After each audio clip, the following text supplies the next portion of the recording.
Hello again, I'm Stephen Wells, the host of the Motoring Weekly podcast for the Australian Historic Road and Racing community. This is episode 180.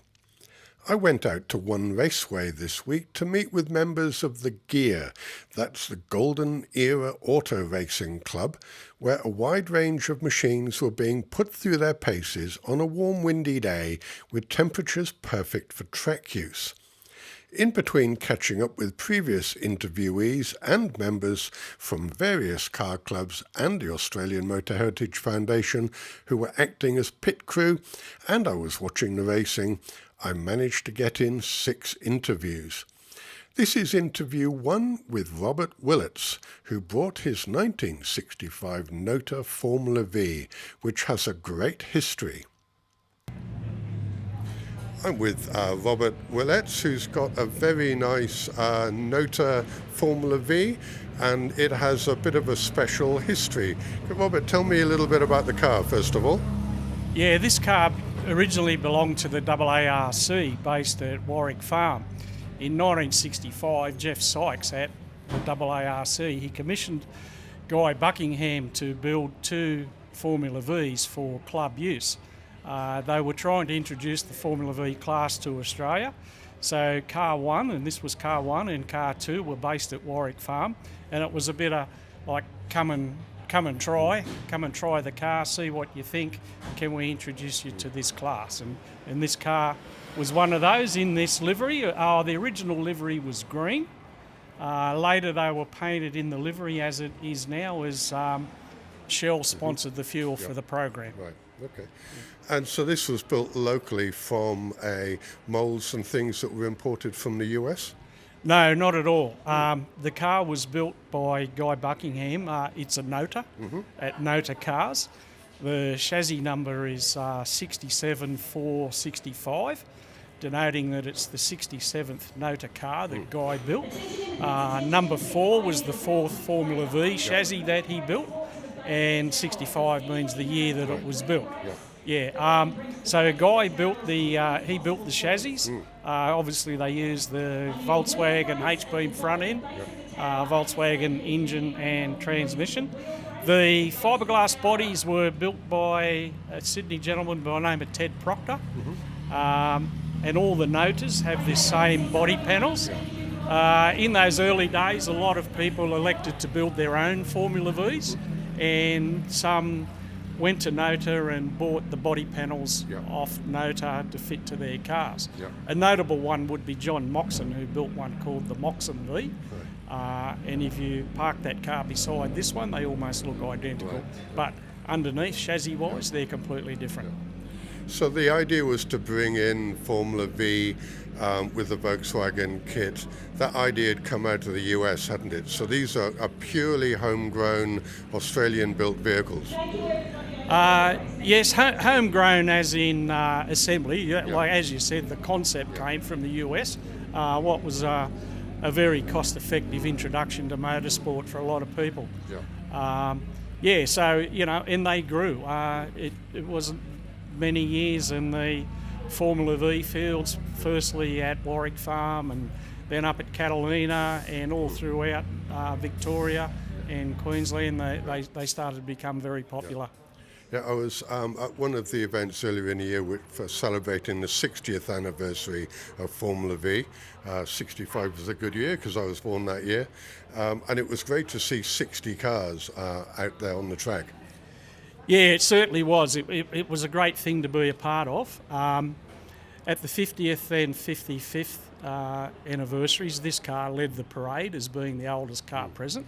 Again this year, you can't turn back the clock, so it was the oldest one again this year at the 60th, although we elected to let someone else lead the parade. A very interesting thing about that parade was my car was driven by a Sydney gentleman by the name of Colin Piper.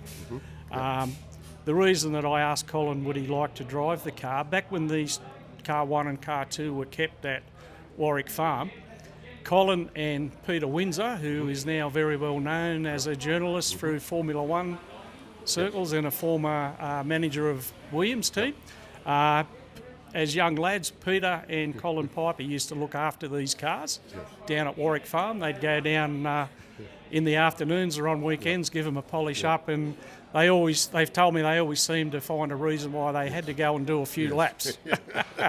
Well, it's like when I was at uni, I used to go and clean the beer pipes in the bar on a Wednesday afternoon because I realised that I'd have to test each tap afterwards. So I think they probably had the same concept. I actually interviewed Colin a few months ago about his life and some of the racing and bits and pieces he'd done. Tell me, how long have you run this car yourself? Well, it's pretty well exactly 6 years this week. I bought the car off Terry Freckleton in 2019. I came out right to this very same spot. It would have been the first week of December 2019. I'd never sat in a race car before. Right. I'd never driven this car before. I'd never been on this track before. I had a really good friend by the name of Dennis Sullivan who lives in Crookwell. He's very experienced old motor racing hand. Dennis come down, okay, we got in the car, how do I do this harness, Dennis? Oh yeah, you do this. How do I do this, Dennis? Oh yeah, you do that. So had an interesting day that very first track day, and then a week later was the very first gear date, December 2019. And in fact, today is my 30th gear day. Okay. Today, yeah. Wow. So you're really the epitome of why the series was created, was to get people into motorsport. Well, yeah, exactly. You know, like I dabbled a little bit in motorsport when I was a teenager, but didn't go too far with it. Never got the opportunity to go back. Only a couple of months before I bought this car, I retired from a 47-year career, working career, and I thought, now I've got the money and I've got the time, I'm going to go give it a crack and see how I go. And how was today? So you've been out once today already. What's it? Because it's a bit windy out there at the moment. Yeah, the wind wasn't too bad. I didn't really notice it. We were only the third group out for the day. The track condition is absolutely fantastic. The track is smooth. It's really smooth. Doesn't appear as though there's been anyone gone off. There's no debris on the thing. The temperature's great. This little bit of wind has got a little bit of a nip to it, so I think it's just helping keep the temperatures down. Yeah. But it's certainly just low 20s at the moment, which is probably perfect for racing anyway. Yes, yeah, it is ideal. You know, like I set my tyre pressures up. I take my tyre pressures before I go out, and then when I come in, as soon as I can get myself out of the car, get my gear off, I grab the tyre pressure gauge and go around. And you know, the back have gone up 2, and the front's gone up 1.5, and they're pretty well exactly where I wanted them to be. And I've got to say, I'm very happy with the grip that I had in that first run. Yeah. It's great to see these old cars out running, especially when they've got some history like yours, because it's so important to not just have them parked up, but actually being used and people seeing them, because it helps everybody sort of visualise what it was like in the 60s when they came out. But also, as you said, it's a great way to get into motorsport in the first place. Yeah, it absolutely is. Like in particular the Formula V, there's nothing complicated about them. You know, Volkswagen Beetle front H-beam suspension, in historic spec like this one is, drum brakes all around.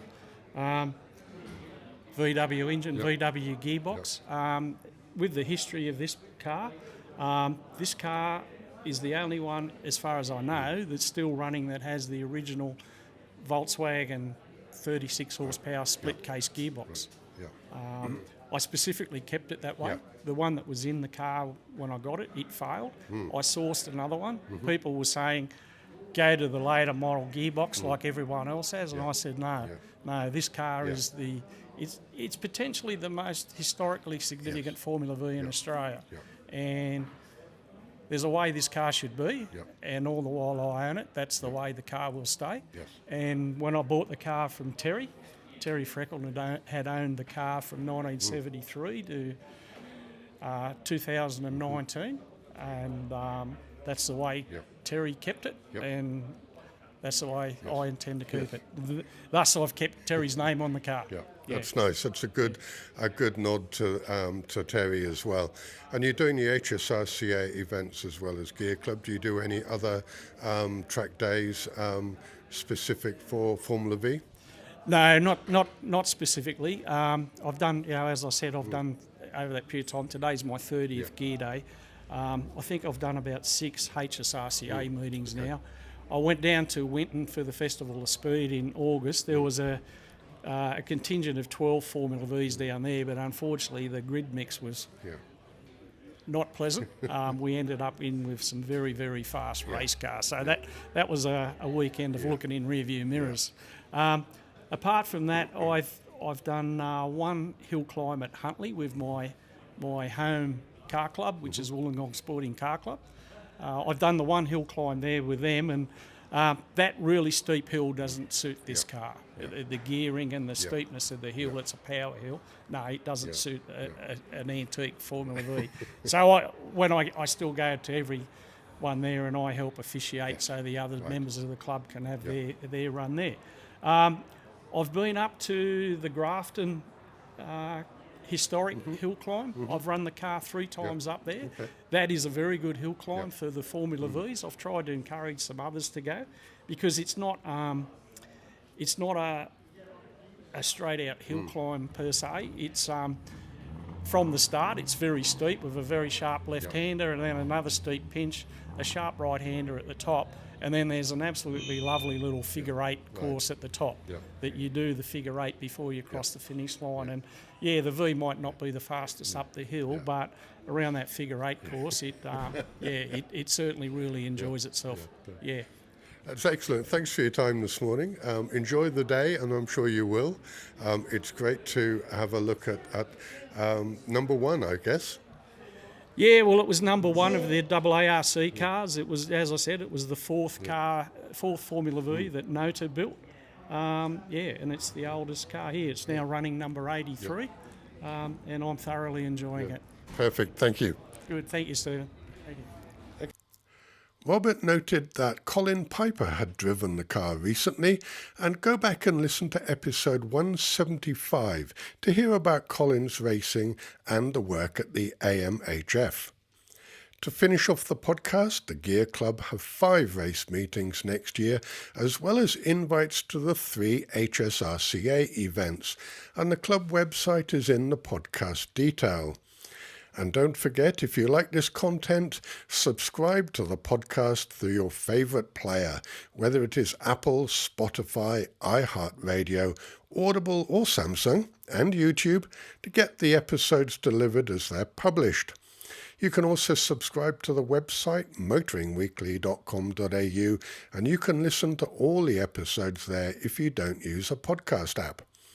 We also have the podcast delivered through Mixcloud, which, like Spotify, was originally designed for music and now hosts radio programs and podcasts.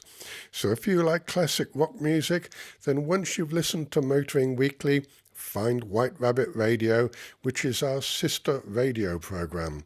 We do classic cars and classic rock.